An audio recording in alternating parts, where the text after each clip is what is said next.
दोस्तों नमस्कार। दोस्तों पिछले 6 महीने से जेल में बंद नरेश मीणा की अब जल्द ही रिहाई होने वाली है। जल्द ही नरेश मीणा के समर्थकों को खुशखबरी मिलने वाली है और जल्द ही समरावता के गांव के लोगों के साथ न्याय होगा। और अगर ऐसा नहीं हुआ तो फिर ये लड़ाई जो है वो आर पार की लड़ाई होने वाली है, क्योंकि नरेश मीणा ने खुद ने ऐलान कर दिया है कि अब ये लड़ाई बड़ी होने वाली है। और सीएम भजनलाल शर्मा को अपना वादा याद दिलाते हुए कहा कि सीएम साहब आपने वादा किया था कि 23 मार्च तक मुझे जेल से बाहर निकाल देंगे। नरेश जी क्या कहना चाहेंगे? मुख्यमंत्री जी ने जो वादा किया था उसको निभाना चाहिए। क्या वादा किया था? मुख्यमंत्री जी ने कहा था मैं 23 मार्च को छुड़वा देंगे। यहाँ मेरे को जान का खतरा था टोंक जेल में, यहाँ हथियार उपलब्ध है टोंक जेल में। और इसके साथ ही कई बड़े चौंकाने वाले खुलासे नरेश मीणा ने कर दिए हैं। नरेश मीणा ने यहां तक कह दिया कि मुझे टोंक जेल में जान से खतरा था, टोंक जेल में हथियार पड़े थे और मेरे खिलाफ वहां कुछ भी हो सकता था, और इसीलिए बूंदी जेल में उनको ट्रांसफर कर दिया गया है रिक्वेस्ट के बाद में। और इसके साथ ही नरेश मीणा ने एक बड़ा ऐलान करते हुए कहा कि 15 मई तक अगर मेरी रिहाई नहीं हुई तो जयपुर में बड़ा आंदोलन किया जाएगा। जी सरपंच साहब, 15 मई।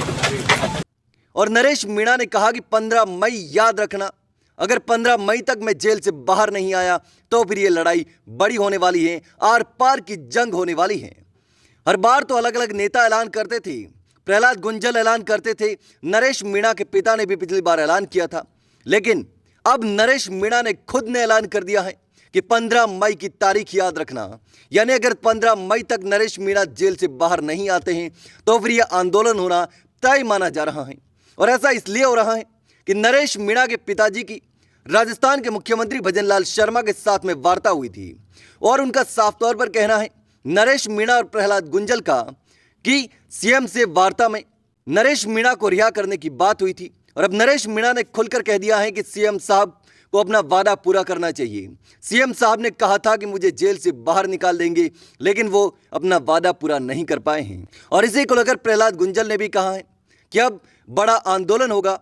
सीएम भजनलाल शर्मा ने अपना वादा पूरा नहीं किया है, नरेश मीणा के पिताजी से वादा किया था और इसी के तहत जयपुर में जो बड़ा आंदोलन होने वाला था वो आंदोलन टाला गया था कि नरेश मीणा की रिहाई कर देंगे, लेकिन आंदोलन मत करिए, विधानसभा का घेराव मत करिए। विधानसभा का घेराव करने की पूरी तैयारी की जा चुकी थी, आंदोलन की पूरी तैयारी की जा चुकी थी, पीले चावल बांटे जा चुके थे। नरेश मीणा के दोनों बेटे गांव गांव जाकर के पीले चावल बांट रहे थे और जयपुर में बड़े आंदोलन की पूरी तैयारी थी। लेकिन उसके बाद नरेश मीणा के पिताजी की सीएम से मुलाकात हुई और उसके बाद वो आंदोलन रद्द कर दिया गया और उसके खुलासे अब हो रहे हैं। नरेश मीणा ने खुद कहा है, प्रहलाद गुंजल ने कहा है कि सीएम ने जो वादा किया था वो वादे पर खरा नहीं उतरे और ऐसे में अब ये बड़ा आंदोलन करने की हमारी मजबूरी होगी। अगर 15 मई तक नरेश मीणा की रिहाई नहीं होती है तो आने वाले समय में बड़ा आंदोलन दिखेगा और 15 मई को जो है वो जयपुर में बड़ा आंदोलन देखा जा सकता है। क्योंकि नरेश मीणा ने कहा है, वो भी आप सुन सकते हैं कि किस तरीके से नरेश मीणा ने ऐलान कर दिया है कि 15 मई की तारीख याद रखना। लेकिन दोस्तों आपको क्या लगता है कि आखिर 15 मई को क्या होने वाला है? आखिर नरेश मीणा ने जो बोला उसमें कितनी सच्चाई है? क्या नरेश मीणा के एक आह्वान पर यह बड़ा आंदोलन हो जाएगा? और इससे पहले प्रहलाद गुंजल ने जो कहा है उसके बाद अब आगे क्या होने वाला है? किस तरीके से आंदोलन होगा या फिर 15 तारीख से पहले नरेश मीणा रिहा हो जाएंगे? दोस्तों आपको जो भी लगता हो मुझे कमेंट करके जरूर बताना।